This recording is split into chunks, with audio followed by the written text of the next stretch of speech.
For General Electric, here is Ronald Reagan. Good evening. We're pleased to present James Dean and Natalie Wood in a repeat performance of Sherwood Anderson's I'm a Fool, starring Eddie Albert as the narrator on the General Electric Theater. In research, in engineering, in manufacturing skill, in the values that bring a better, more satisfying life at General Electric. Progress is our most important product. In a moment, in answer to a great many requests, we'll present a film of a fine performance by James Dean in a General Electric Theater play. It was a performance that helped attract nationwide attention to his talent, and we present it as one of the landmarks in his progress toward the great roles of his brief career. Those of us who worked with Jimmy Dean carry an image of his intense struggle for a goal beyond himself. And curiously enough, that's the story of the boy he portrays tonight. Eddie Albert is the narrator, Natalie Wood the girl, in Sherwood Anderson's I'm a Fool. It was a hard jolt for me, one of the most bitterest I ever had to face, and it came about through my own foolishness, too. Even now, when let's see, what am I, 20 years older? Yeah, and still hanging around racetracks and horses. Well, never mind about that. Anyway, what was I saying? Even now, when I think about it, I want to cry or swear or kick myself. It all started one day in July. There I was, 19 years old, too big to hang around the house, and there was no job in town I could get. So I made up my mind to try for a bigger town. I knew if I was ever going to amount to anything, I just had to get out of there. There was all there was to it. Well, my sister Mildred, she stormed and scolded all that week before I left. My mother cried. I don't know why you can't stay here where everybody knows you. Oh, please. If your father was alive... Ma, don't cry. I'm not crying. Mildred, make her stop crying. You better eat now, you hear? Yeah, I'm okay. You have to have a hot meal every single day. And you better write, too. Okay, Ma, I will. Better write me every single day what you have to eat. I will. You promise. Oh, Ma. I promise. He won't write. I will so. Ma, I'll write you every single day. Honest, I will. Well, this is it. And remember one thing. Yes, Ma. Clothes make the man. Put up a good front. The world is yours. Oh, Ma, I'm going to remember that. I really am. Well. Oh. Bye, Ma. Goodbye, son. Bye, Mildred. Wait a minute. You better take this. But be careful how you spend it. Well, I don't think I'm going to need it, Mildred, honestly. Well, I don't want to have to worry all night if you got something to eat. Son, just promise me one thing. Just promise me you won't get mixed up in no way with no sneaky people. Oh, Ma. Ma, no, I will. I promised, didn't I? I've got to go. It's getting dark. Goodbye, Ma. Goodbye, son.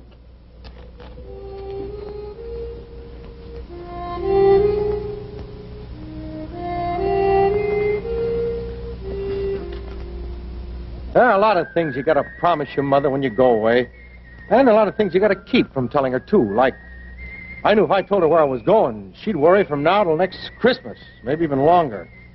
Because I knew the first place I was going to go to the minute I got to Sandusky was to the racetrack.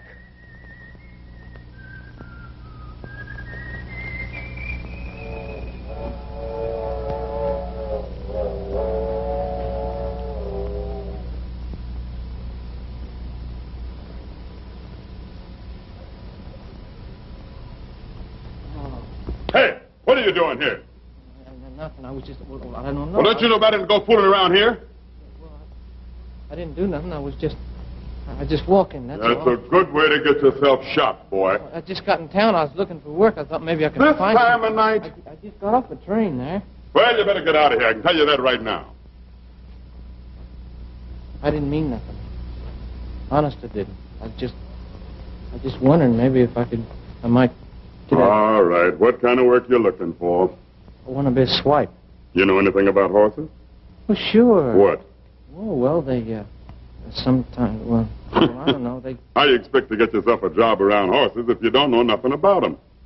Well, I guess I don't know too much about them, but, well, I like horses.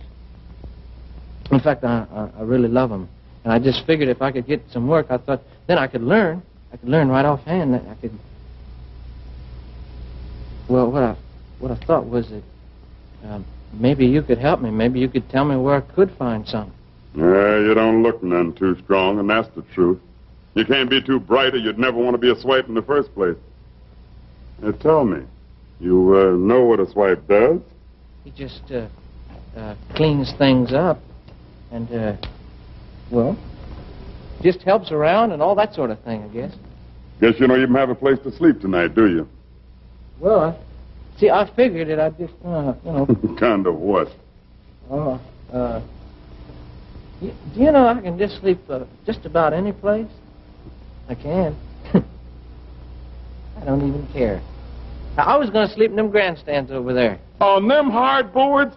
Why, you're the craziest boy I ever seen in my life. Now, look at that. All this talking's got her nervous. I told you got to keep it quiet around horses, boy. They got nerves like a young girl. Didn't I tell you that? Well, yeah. Well, no. No, you didn't tell me nothing. Well, I should have. Go on in there and get some sleep on that. Hey, I got to tell you everything. Now, we get up early in the morning around here, and I don't want to have nobody poking around all day with his eyes half closed. Well, go on, boy, if you're going. Thanks. Thanks an awful lot.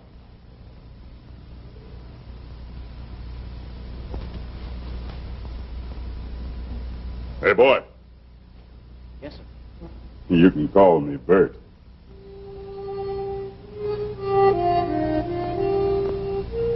You know, sometimes I think that boys who was brought up regular, you know, in houses, and never had a fine friend like Bert, well, they go to high schools and colleges, that's true, but they've never come walking down in front of a grandstand. You know what I mean? Oh, what's the use of talking? Such fellas just don't know nothing at all. Well, of course, they had no opportunity. I did. Old Bert got me a job and everything. I guess you kind of like me. I don't know why, but, well, never mind that. Anyway, I had this job, and that was fine, and I spent all my spare time with Bert, and he taught me lots of things. But the best of all was the times that Bert and me would hitch up a horse to a cart, you know, we'd go riding out in the country slow and steady like, oh, that was fun.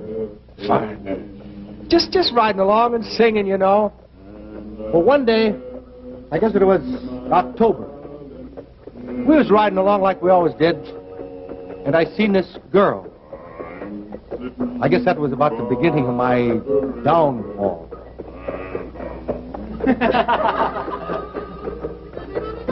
Here, let me see ketchup. Go ahead. Here. That's right, the ketchup. Oh. Good. Oh.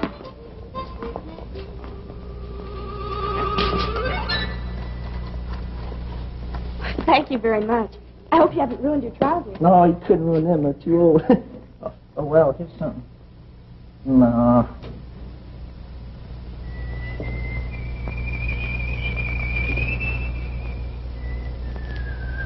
Well, I better get on back, because if I don't, I'll have to walk back to town.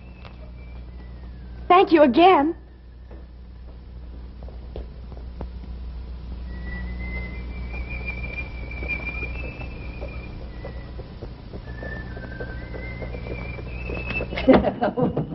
Yeah, keep it up, boy. You're going to break your fool neck. Oh, my darling, that'll be great. What'd you say? What kind of way is that to ride a cart? You're riding, sit up and ride right. You're going to stare your eyes out, get off the cart and stare. I bet they're just about my age, too. Fancy clothes are playing ball in, for heaven's sake. Keep it up, boy. You're just asking for trouble. I bet that's kind of go to college and all. Sure don't seem stuck on themselves, though. You know that? Yeah, I've seen many a boy get himself burned on that kind. Gets around a racetrack, wins himself $1 or $2, and first thing you know, he's trying to be 2 or 3 other things. You better learn this, boy. You are what you are, and they are what they are. The look on your face when you seen that girl. You should have seen it, boy. Bert. don't want you to call me boy no more. Oh, Bert was right. I knew he was right as soon as he said it, but I wouldn't listen to him. Not me. I want to get a new job now. Some fancy clothes and... what's the use of talking? I was about to do the biggest dumb fool thing in my whole life. Got me a new job, all right, taking care of some horses for a man who owned a teaming and delivery business here, and I saved my money and I bought myself a new brown derby hat and a stand-up collar. Well, I always say, put up a good front and the world is yours, you know? Anyhow, one day, I had about $40 in my pocket. I went into the West House. That's this big hotel where all the dudes was.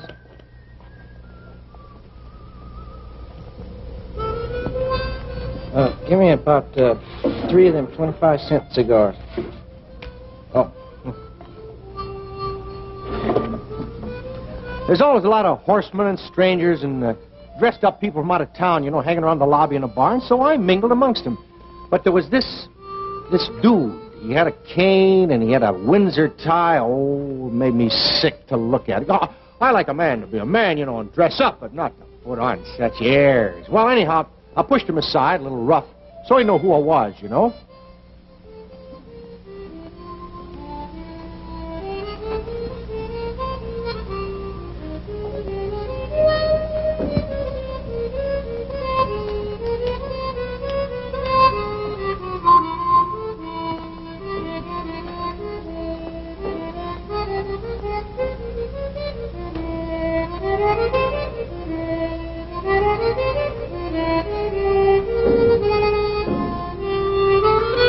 And I had me a drink of whiskey.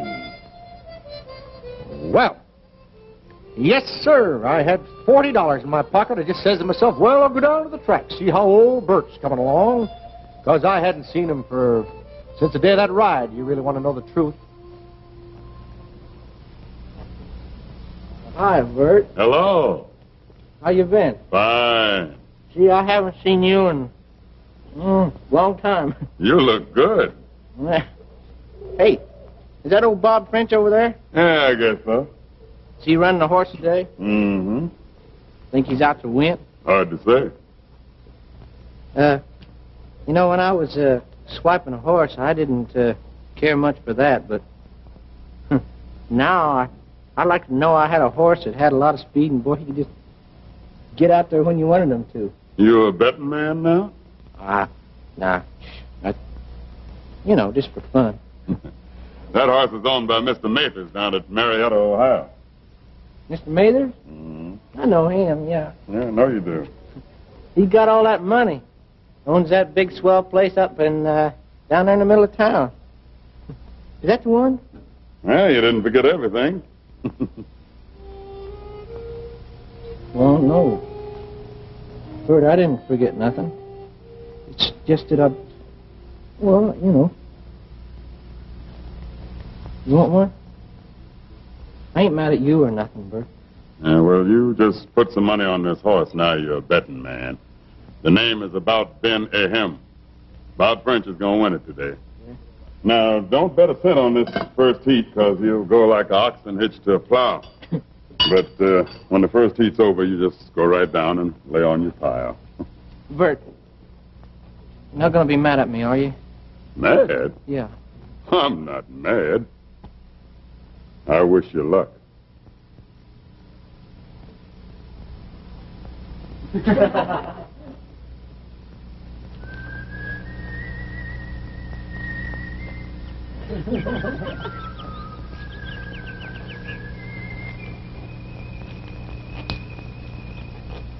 Hello. Hello. This is Miss Eleanor Woodbury, my best friend, and my brother Wilbur. This is... I'm sorry, but I don't seem to... Well, Mathers. Yeah, Walter Mathers. I'm from Marietta, Ohio. Oh, you're from out of town, too. Yeah. So are we. We just came down for the day to visit Miss Woodbury. Oh, won't you join us, Mr. Mathers? Oh, we have a box in the grandstand. Well, I usually watch the races right from here. See, I told you. People who know what they're doing never go near the grandstands. Here's where you get all the inside information. Isn't that right, Mr. Mathers. Walter Mathers. Do you have a lot of inside information, Mr. Mathers? Well, I guess you would say a lot of information. Yeah. I'm afraid we don't have any information. In fact, none of us have ever been to the track before. Well, in this next race, there's this horse. About Ben of him. He's, well, if I were you folks, I wouldn't put a cent on him in this first heat, because he's probably going to run like a oxen hitched to a plow. Yeah. Well, anyway, after this heat's over, though, I'd get right down there, and I'd lay on my pile. I don't know what come over me. I guess it was their swell names and everything got me off my trolley, but I couldn't make her out for a boob, could I? Anyway, first thing I knew, I was telling all three of them the smashingest lie you ever heard. My father owns that horse. Yes, sir. He just lets him out to Bob French for racing purposes. See, my family's proud, and they never went into racing in this way with their own name. You know what I mean? And then I went the whole hog. I told them about our place down at Marietta and the big stables and the grand brick house up on the hill overlooking the Ohio River. Well, I knew enough not to do it in no bragging way, you understand. What I did was to start things off and then let them drag the rest of it out of me. Oh, I told them my father had suspected maybe this Bob French wasn't on the square, you understand, and he had sent me down from Sandusky on the sly to find out what I could. Well, anyhow, up come this first heat, and sure enough, this about Ben Ahem, he pulled up in the back stretch like he was a wooden horse or a sick one anyhow, and he come in to be last. Well, do we bet now? Hey, would you mind running down and putting this on for me, too? I don't want to go down there because I figure I don't want Bob French to see me. Oh, sure. I want to bet some of my money, too. Well, I wouldn't put on too much because this Bob French, he's, you know, I wouldn't trust him too much. Well, if you're going to bet, Walter. Walter, that was a laugh. No, I really mean, what a boob I am. There ain't any such guy like Walter, named Walter Mathers, and there never was one. And if there was one, I'd go right down to Marietta tomorrow and I'd shoot him. Because that fool horse won. That just made things worse. Now this Wilbur is inviting me to dinner with them all in some little place they knew about by the railroad track with a beach around it and all. And sure enough, there I was, drinking champagne and all.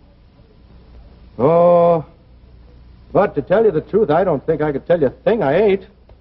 I mean, I just didn't taste nothing. And I don't think Lucy did either. We just sat there looking at each other. All I could think about was that train coming at 10 o'clock and it getting later and later and she having to be on it. And I just had to tell her the truth, who I was, before she got in that train. I just wanted to cry. You know, there's a girl, kind of a girl you meet just once in your life, and if you don't get busy and make some hay, well, you're done for once and for all. You might as well jump off a bridge. They give you a kind of a look from inside of them somewhere, and no, it ain't vamping. But what it means is you want this girl to be your wife, and you want nice things around her, like flowers and swell clothes and all, and you want her to have the kids you're going to have, and you want good music played and no ragtime. When it happens all of a sudden. You're just standing there and you kind of turn to each other, both of you, and you're in love. Not her and Walter Mathers, because there ain't any such guy, but her and me. Me. And it ain't because of that lie that I told her about my father and all that, neither. I know. There's a way you can tell. But, gee, I just had to tell her who I really was before she got in that train. I mean, I had to.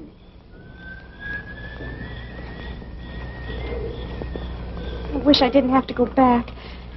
I wish that train would never come. Yeah. Honest. I mean it. I mean it too, Lucy. I don't know when I'll be coming back here. When I'll ever get to see you again.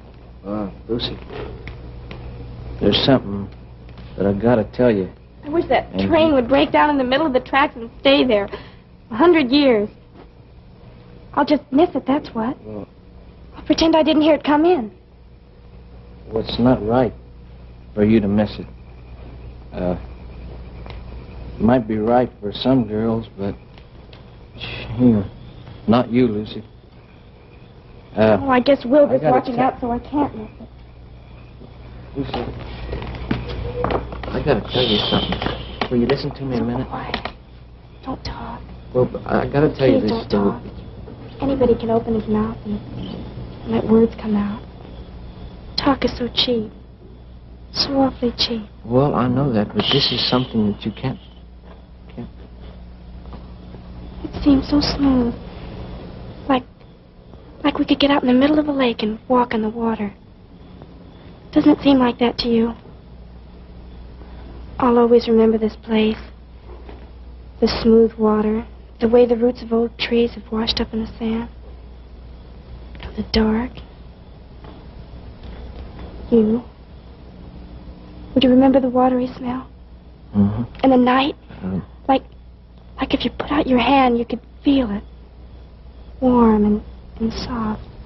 And dark and sweet like an orange.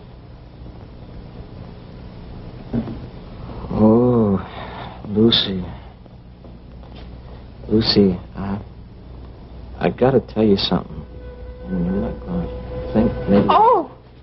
Well, I gotta tell you now before... Here comes Wilbur! Lucy...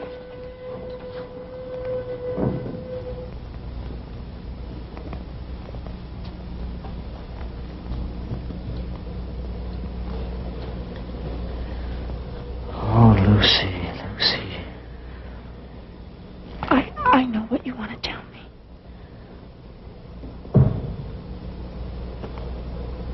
You do? You want to tell me you love me, don't you? Isn't that it? Well, yes, I do, but... And I love you, Walter. Always love you. Well, Lucy... We're going to have to hurry. We'll have to run. Lucy, please, we have to run.